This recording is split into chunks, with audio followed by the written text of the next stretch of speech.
एक संत हिमालय के रास्ते से अपने शिष्य के साथ यात्रा पर जा रहे थे। पूरा रास्ता हरे भरे पेड़ों से घिरा था। जंगली जानवरों की डरावनी आवाज़ें पल पल में सुनाई दे रही थी। चलते चलते रात होने को आई तो संत ने रात्रि विश्राम के लिए एक विशाल बरगद पेड़ के नीचे अपना झोला रख दिया।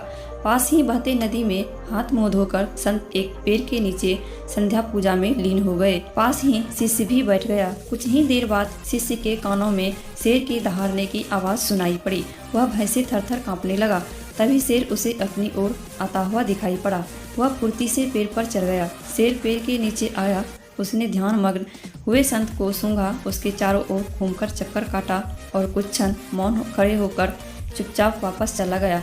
पेड़ पर बैठा हुआ शिष्य मौन साधे सारा दृश्य देख रहा था। कुछ देर बाद संत का ध्यान टूटा। दोनों ने कुछ कंदमूल खाए और सो गए। सुबह में नित्य कर्मों से निवृत्त होकर संत अपने गंतव्य की ओर चल पड़े। चलते चलते संत को उड़ती हुई एक मधुमक्खी ने डंक मार दिया।